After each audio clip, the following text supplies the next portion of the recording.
The contract slapped the barrelhead with a sound like a gunshot, scattering dust. Silas Blackwood smoothed the paper with a proprietary hand, his smile a thin, dry crack in his face.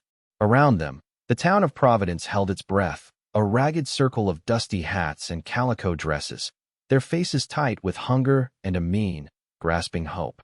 It was a hope aimed at Elspeth, and it felt more like a weapon than a comfort. A generous offer, Elspeth, Blackwood said, his voice smooth as oiled leather. More than fair for the land and the stock. It will see the town through the winter.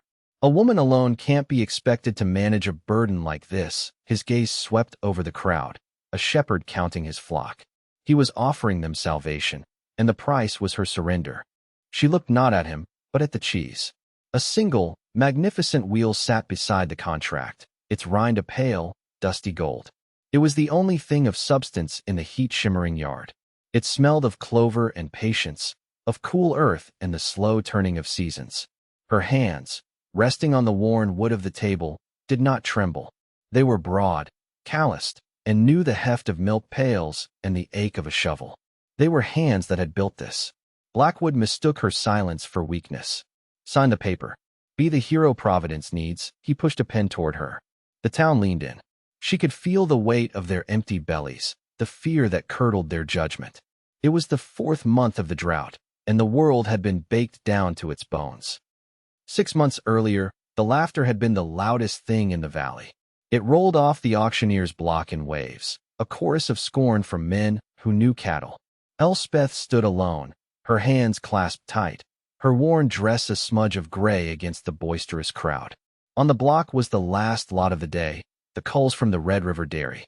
60 head of Holstein, their ribs showing like washboards, their hips sharp as axe blades. They were old, spent, their milking days declared over by the ledger book. They were bone bags, walking skeletons fit only for the tanner. What am I bid for this fine collection of hats and horns? The auctioneer bellowed, winking at the crowd. More laughter. Elspeth raised her hand. A hush fell, thick with disbelief. The auctioneer squinted. The widow Calloway? Lass, you sure you're at the right sale? She kept her hand raised, her jaw set. $1 a head, she said, her voice clear and steady, cutting through the murmurs. The price was an insult. It was also the only bid. Silas Blackwood, leaning against a fence post with his silver-headed cane, watched her with an expression of amused pity. He owned the finest herds in 3 counties, sleek, fat-flanked Herefords that fetched top dollar. He saw a foolish woman buying her own ruin. Sold, the auctioneer cried, slamming his gavel with theatrical force. To the widow with more heart than sense. 60 head of yesterday's cows. The laughter returned, louder this time, following her as she walked to the clerk's table and counted out 60 silver dollars, the last of her husband's savings. She now owned a herd of ghosts and 100 acres of scrubland nobody wanted.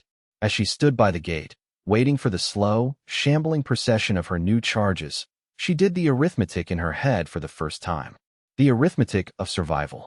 60 mouths to feed. 1 woman alone. It was not a calculation of hope. It was a stark, brutal equation, and the sum of it was perilously close to zero. The journey home was a slow, mournful parade. The old cows moved with a creaking deliberation, their hooves scuffing up clouds of dust. Children ran alongside for a time, pointing and jeering, calling them the Boneyard Brigade. Elspeth walked at the head, her face a still mask, her eyes on the distant line of hills where her small homestead lay. When they finally shuffled into her pasture, a patchy expanse of tough buffalo grass and thistle, the cows did not run or kick. They simply stopped, lowered their great heads, and began to graze with a quiet, methodical rhythm, as if they had been doing it there forever. The town's verdict was delivered the next day at Gable's Mercantile. Heard you bought yourself a herd of regrets, Elspeth, Gable said, weighing out her flour. He didn't mean to be cruel. It was just the plain-spoken fact of the matter. Blackwood's buying up all the good pasture south of the creek. A smart woman would sell to him, take the cash, and move to the city. She paid for her flour and said nothing. Being right was its own kind of reply, and she was not right yet. That afternoon, Silas Blackwood himself arrived, his buggy gleaming in the sun. He didn't get down. He looked from his high seat at the scattered collection of black and white hides, and shook his head in a pantomime of sorrow. "Elspeth, my dear," he began, his voice dripping with condescension. "A woman's heart is a tender thing. I understand the impulse. But this is folly. Let me take the land off your hands. I'll give you a fair price, more than it's worth, and I won't even charge you for hauling these poor creatures away." She stood on her porch, wiping her hands on her apron. "The land is not for sale, Mr. Blackwood," he smiled, a tight, unpleasant twisting of his lips. "It will be. By winter, it will be." As his dust settled, another figure approached, this one on foot. It was Agnes, her nearest neighbor, a woman as old and weathered as the fence posts, with eyes the color of a faded sky. She had come from the old country with secrets in her hands about soil and seasons. She leaned on the fence, not looking at Elspeth, but at the cows. She watched them for a long time, her silence a comfortable weight. The cows ignored her, their jaws moving in a slow, grinding cadence. Finally, Agnes pointed with her chin at a sway-backed cow with one crooked horn. "That one," she said, her voice a low, gravelly hum, accented and strange. "She has good eyes. A wise mother." She looked at Elspeth then, a real look, seeing past the foolish widow to the stubborn woman beneath. "They laugh," Agnes stated, not as a question. "They see bone. They do not see the cheese." The word hung in the air. Cheese. It was a luxury, a thing of patience and plenty. It was not a word for a place like this, for a woman like her. But Agnes said it like a truth. "True wealth, little bird," the old woman murmured, turning to leave, "is not what you take. It is what you can give when all is taken." The work began before the first hint of dawn, in a chill, gray light that felt older than the world. Elspeth moved through the quiet herd, her footsteps muffled by the dew-wet grass. The 60 cows, who the town saw as useless, had one last gift to give. They were tame. Decades of handling had worn away every trace of wildness. They stood placidly for milking, their warm, grassy breath fogging in the cool air. Their udders were not the tight, swollen bags of prize milkers, but they were not dry. Each gave a little. Together, they gave a lot. Day after day, she performed the same slow ballet. The hiss of milk into the steel pail, the rhythmic pull and release, the shifting of weight from one foot to the other. It was a meditation of labor. She learned the particular character of each animal. The one-horned cow Agnes had pointed out became Patience, for the steady, uncomplaining way she stood. A small, nervous heifer with a white splash on her face was named Skittles. A great, slow-moving matriarch with mournful eyes became Queen Anne. She named them all, giving them a dignity the world had denied them. A few days into this new rhythm, she felt a presence. A boy, no older than 10, was perched on the top rail of the fence, watching her. He was small and wiry, with a shock of straw-colored hair and the perpetually startled eyes of a stray dog. It was Finn, the blacksmith's youngest, a boy who was mostly ignored and often forgotten. He said nothing, just watched. The next day he was there again, and the next. On the 4th day, as she struggled to haul 2 full pails toward the house, he slipped off the fence and appeared at her side. He pointed at one of the buckets. She nodded. He wrapped his small, grimy hands around the handle, gritted his teeth, and lifted. Together, they carried the milk to the cool stone of the spring house. He did not speak, but he returned every morning. He started taking on the small chores without being asked, scrubbing the pails, forking hay, leading the cows to the creek. He began to name the ones she had not gotten to yet. He gave them names of comic dignity: Stumblefoot, Lord Snuffles, General Moo. A silent partnership was formed, a small island of 2 against the sea of the town's judgment. The gentle, giant creatures, behaving like enormous pets, became their shared secret. In the evenings, after Finn had gone home, Elspeth would sit at her kitchen table with a lamp and a ledger. She did the arithmetic: milk yield per cow, butter fat content, the cost of salt, the days of labor.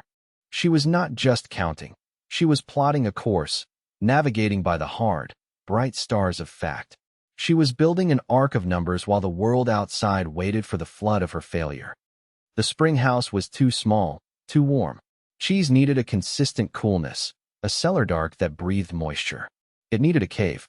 The hill behind her small house was soft sandstone, and with a shovel and a pickaxe, she began to dig. Finn, seeing her straining at the rock, picked up the smaller shovel and dug beside her, his thin shoulders working with a fierce determination. The town saw. Wagons passing on the road would slow, the drivers pointing. The widow's digging her own grave became the common wisdom at the mercantile. Griefs finally cracked her. They saw a woman flinging dirt out of a hole, her face smeared with sweat and grime, and they saw madness. Elspeth saw shelves. She saw a future. She and the boy worked in a rhythm of their own, the scrape of steel on stone, the thud of dirt in the wheelbarrow. Inside the house, another kind of labor was happening. The milk, warmed gently in a great copper pot over the fire, was a living thing. She learned its language. She learned the precise moment to add the rennet, the subtle shift in scent and texture that meant it was ready. She learned to cut the curd into perfect, tiny cubes with long wire knives, a delicate act of destruction that was the first step of creation. The whey, a pale, ghostly liquid, was drained off for the pigs. The curds were salted and packed into wooden molds, the last of the whey groaning out under the weight of the press. A heavy stone she and Finn could barely move together. It was alchemy. She was turning grass and water and sunlight, filtered through the bodies of 60 forgotten animals, into something that would last, something of value. The first wheels were small, uncertain things. She wrapped them in clean cheesecloth, her hands gentle, and carried them into the damp, earthy dark of their newly dug cave.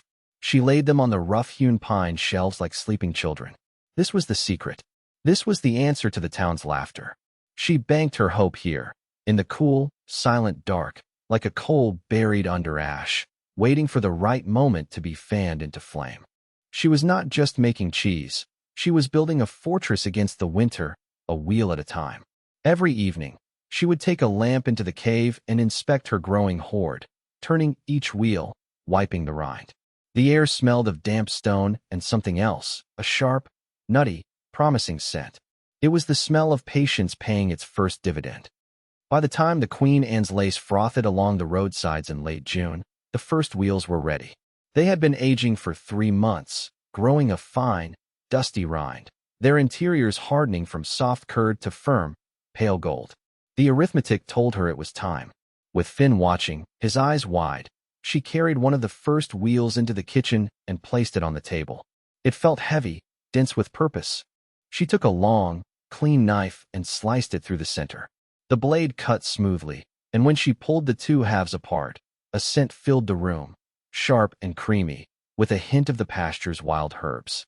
The color was a perfect, buttery yellow. She cut a thin slice and handed it to the boy. He ate it slowly, his usual frantic energy stilled. He nodded, a solemn, profound gesture. "It's good," he whispered, as if he were in church. She tried to piece herself. It was more than good. It was complex and true. It tasted of the stubborn land, of the patient cows, of the cool, silent earth. It was real. She shared a larger piece with Agnes, who came shuffling over that evening.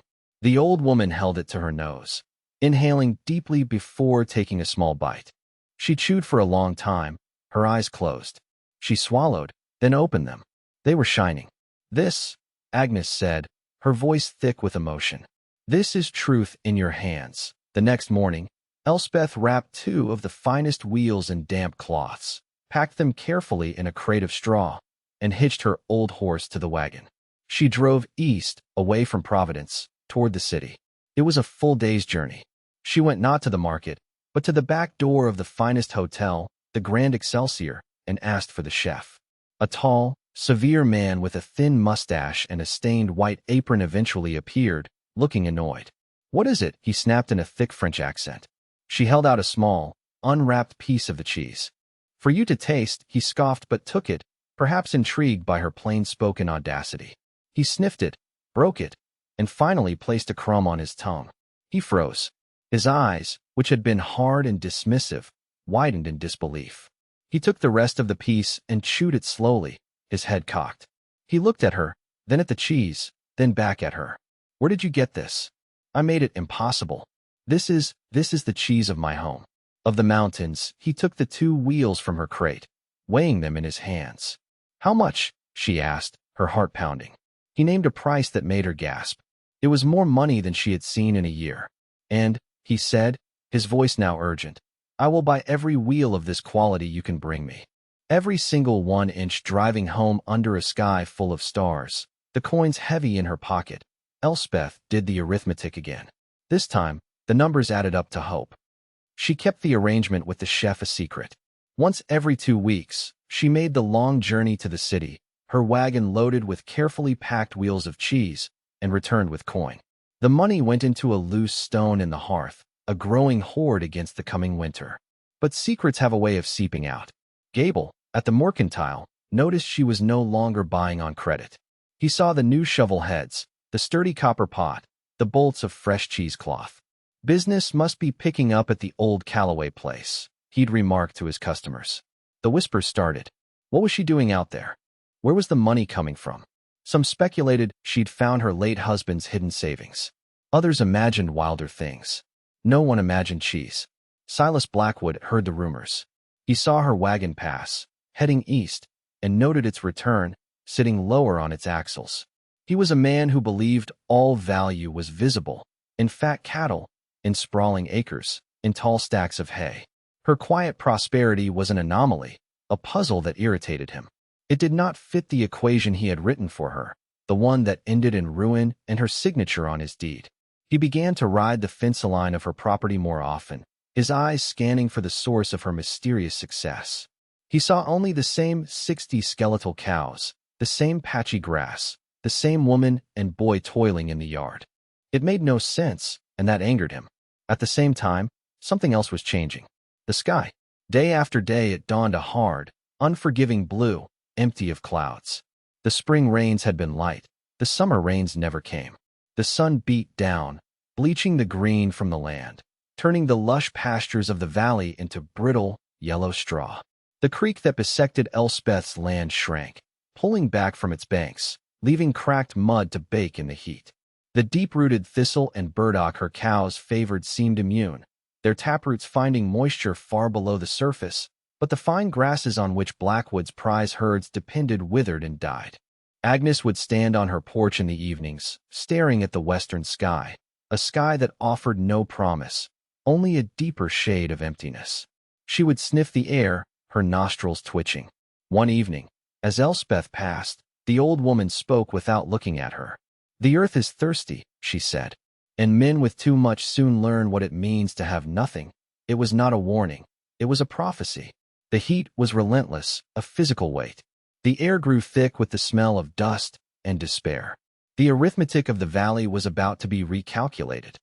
August arrived like the open door of a furnace. The drought was no longer a worry, it was a disaster. The valley's pastures were gone, consumed by the relentless sun, leaving behind a cracked, barren landscape that looked like the surface of the moon. The creeks dried up completely, becoming dusty, snake-like scars on the land. For the ranchers who had laughed at Elspeth, the world turned upside down. Their prime cattle, bred for rich grass and abundant water, began to suffer. Their sleek hides grew dull, their ribs began to show. The price of hay, shipped in from counties to the east, skyrocketed until it was worth more than the animals that ate it. A terrible, desperate selling began. Men who had prided themselves on their herds now drove them to market, selling them for pennies on the dollar to opportunists who could afford the freight to greener lands. Silas Blackwood was hit the hardest. His vast herds, the source of his power and pride, were a liability. He had too many mouths and not enough feed. He spent a fortune on hay, watching his profits burn away with every bale his cattle consumed. A grim, sour mood settled over Providence. The laughter was gone, replaced by the tight-lipped silence of fear. But on Elspeth's 100 acres of scrub, a different story was unfolding. Her 60-old cows, who had known lean times their whole lives, were survivors. They browsed on the tough, deep-rooted weeds the prize cattle wouldn't touch. They drank from the deep spring that fed her well, a spring that had not yet failed. Their milk production lessened in the punishing heat, but what they gave was richer, more concentrated. The cheese she made from it was denser, sharper, more flavorful than ever. Her cave, cool and damp, was an ever-expanding library of golden wheels, a testament to her foresight. The town's perception of her began to shift. The hole in the hill was no longer her grave, it was a mystery. The bony cows were no longer a joke, they were a marvel. How did they survive when finer beasts were starving? The woman herself, once the object of pity and scorn, became an enigma. She asked for nothing. She complained of nothing. She and the boys simply continued their work, a quiet island of industry in a sea of encroaching ruin. The arithmetic of the valley had been brutally inverted. Abundance had become a curse, and the thing everyone had declared worthless was proving to be the only thing of worth. The first to come was Mr. Henderson. He was a proud man who had laughed louder than anyone at the auction. He appeared at her gate one evening, his hat in his hands, his face gray with worry. His children were sick, his wife was thin. He didn't look at her directly, but at the dust on his boots.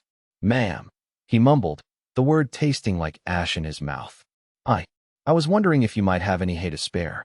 I'd pay a good price." Elspeth looked at his hollow eyes and saw not the man who had mocked her, but a father in fear. "I have no hay to spare, Mr. Henderson. My own herd needs all I have." His shoulders slumped. He turned to leave, his pride a poor substitute for a full belly. "But," she said, her voice stopping him. "I have cheese." She went into the house and returned with a thick wedge, nearly a quarter of a wheel, wrapped in a clean cloth. She pressed it into his hands. He stared at it, as if it were a gold brick. I can't pay for this now. I'm not asking you to," she said. "Feed your family." He left without another word, but the story traveled faster than he did. The Hendersons had eaten that night, a real meal, rich and filling. They had eaten cheese from the widow Calloway's mad herd. The next day, 2 more families came. Then 5. They came not with the arrogance of buyers, but with the quiet desperation of beggars. She gave to those who had nothing. For those who had something to trade, a few jars of canned peaches, a promise of mending her fences come spring, a day's labor, she bartered. She set a fair price, a price that valued her work but did not exploit their hunger. Word spread to the next town and the next. People began to arrive in wagons, offering coin. Her small enterprise, born of desperation and patience, had become the sole source of sustenance for the entire region. The cellar was full, a bank of nourishment against the coming winter. Finn was no longer a silent helper. He was a clerk, a salesman, weighing the cheese and making change, his face alight with a purpose he had never known. Elspeth watched the lines form at her gate and felt not a sense of triumph, but the heavy weight of responsibility. She was no longer just a woman alone. She was the keeper of the town's survival. And Silas Blackwood, watching his own empire crumble, saw her success not as a miracle, but as a threat and an opportunity. His greed, starved by the drought, had found a new and singular focus: her cheese. That was when he arrived with the contract and the town assessor, turning her dusty yard into a public stage for his final move. He stood there now, his smile unwavering, the pen still extended. "Sign it, Elspeth. Let me take this worry from your shoulders." The crowd was a tense, shifting mass.